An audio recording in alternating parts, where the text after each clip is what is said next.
காய்ச்சி அதிரசமா விடுங்க, கையில தட்டி சூடான எண்ணெயில பொரிச்சா அதிரசம் ரெடி. மூத்த பத்திரிகையாளர் திரு துரைக்கருணா இணைந்திருக்கிறார், அவரிடம் பேசலாம். சார் வணக்கம். வணக்கம் சகோதரா. சார், இப்போ செங்கோட்டையன் ஓ பன்னீர்செல்வம் சந்திச்சு ஒரே கார்ல பயணம் செஞ்சுட்டு இருக்கிறாரு. ஏற்கனவே எடப்பாடி பழனிசாமி தன்னுடைய நிலைப்பாட்டுல உறுதியா இருக்கு அப்படின்ற ஒரு விஷயத்தையும் முன் வச்சிருந்தாரு. அப்படி இருக்கும்போது இந்த சந்திப்பு என்ன மாதிரியான தாக்கத்தை ஏற்படுத்தும்? அனைத்து இந்திய அண்ணா திராவிட முன்னேற்ற கழகம் ஒன்றுபட வேண்டும். பிரிந்து கிடக்கிற சக்திகள், விலக்கி வைக்கப்பட்டவர்கள், விலகி சென்றவர்கள், அதிருப்தியாளர்கள் அனைவரும் ஒன்றிணைந்தால் மட்டுமே இந்த ஒன்றிணைந்த வலிமை மிக்க அதிமுகவோடு ஒரு வலுவான கூட்டணி உருவாகும். அப்படி ஒரு வலுவான கூட்டணி உருவானால் மட்டுமே 2026 சட்டப்பேரவை பொதுத் தேர்தலில் திராவிட முன்னேற்ற கழக அணியை வீழ்த்த முடியும் என்கிற கருத்தாக்கம் கட்சியிலே இருக்கிற இந்த 2 கோடிக்கும் மேற்பட்ட தொண்டர்கள் மனதிலே ஆழ பதிந்திருக்கிறது. கட்சி பலகீனமாக இருக்கிறது என்பதை 2024 நடைபெற்ற நாடாளுமன்ற பொதுத் தேர்தல் பட்டவர்த்தனமாக நிரூபித்திருக்கிறது. திரு எடப்பாடி பழனிசாமி வகுத்த வியூகம், அவர் கட்சியை கொண்டு செல்லுகிற விதம், மூத்த தலைவர்களை மதிக்காத தன்மை என்பது கட்சியின் எல்லா மட்டத்திலுமே ஒருவித புழுக்கத்தை, அவர்கள் மத்தியில ஒருவித கலக்கத்தை, குழப்பத்தை, எதிர்காலம் என்ன ஆகுமோ என்ற கேள்விக்குறியை எழுப்பி இருக்கிறது. இந்த முறை 2026 கட்சி தோல்வி அடையுமே என்றால் அதை தூக்கி நிறுத்துவதற்கு புரட்சித் தலைவர் எம்ஜிஆர், செல்வி ஜெயலலிதா போன்ற ஆளுமை மிக்க தலைவராக, மக்கள் செல்வாக்கு மிக்க தலைவராக, 100% தொண்டர்களின் ஆதரவை பெற்ற தலைவர்களைப் போல புரட்சித் தலைவர் எம்ஜிஆர், செல்வி ஜெயலலிதா போன்ற ஆளுமை திரு எடப்பாடி பழனிசாமிக்கு இல்லை என்பது நிதர்சனம். எனவேதான் ஒன்றுபட வேண்டும். இந்த ஒற்றுமையான அண்ணா திராவிட முன்னேற்ற கழகம்தான் ஒரு வலுவான கூட்டணியையும் கட்டமைக்க முடியும். இன்றைக்கு திரு எடப்பாடி பழனிசாமி அதிமுகவின் பொதுச் செயலாளர் என்று பிரச்சார பயணத்தை மேற்கொண்டு ஊருக்கு போய் காங்கிரஸ கூப்பிடுறாரு, கம்யூனிஸ்ட கூப்பிடுறாரு, தவேகா கூப்பிடுறாரு, விசிகா கூப்பிடுறாரு. நீங்க தலைவர் காலத்து, அம்மா காலத்து அந்த வலிமை மிக்க அண்ணா திராவிட முன்னேற்ற கழகம் இருந்திருந்தால் அந்த கட்சிகள்லாம் உங்களை தேடி வந்திருக்கு சார். எம்ஜிஆர் மாளிகைக்கு வந்து எந்த தேசிய கட்சியானாலும் மாநில கட்சிகளாலும் உங்களோடு நாங்கள் தேர்தல் கூட்டணிக்கு வருகிறோம் என்று தேடி வந்திருப்பார்கள்.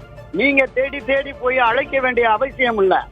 புரட்சித் தலைவர் எம்ஜிஆர் 77 தேர்தலின் போது சொன்னாரு, இந்த கட்சியை அழித்துவிட வேண்டும், எம்ஜி ராமச்சந்திரன் அழித்து விட்டால் அதிமுக அழிந்து விடும் என்று பேசுகிறார்கள். அட பைத்தியக்காரர்களா!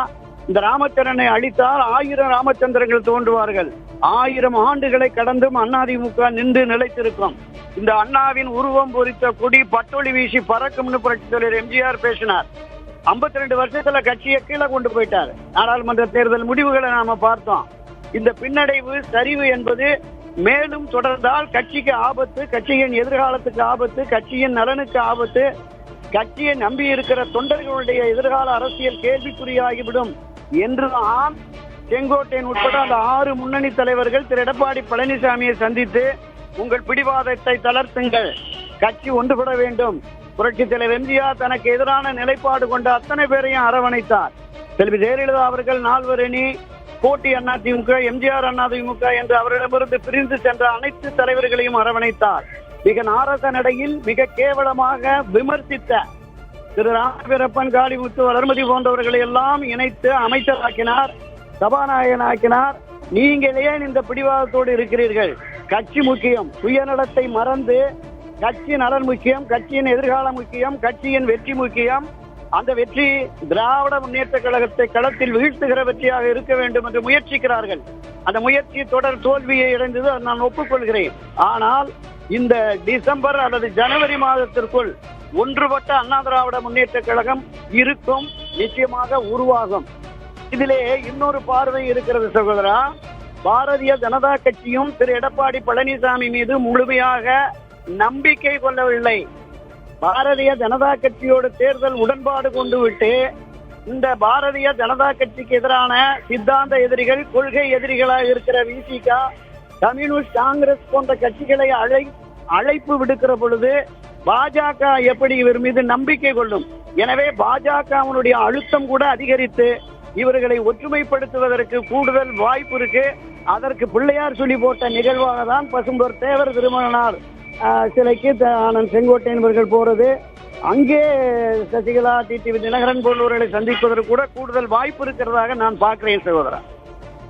இணைப்பில் உங்களுடைய கருத்துக்களை பகிர்ந்து கொண்டமைக்காக நன்றி திரு துரைக்கருணா. ஆச்சி அதிரசமா விடுங்க, கையில தட்டி சூடான எண்ணெயில பொரிச்சா அதிரசம் ரெடி.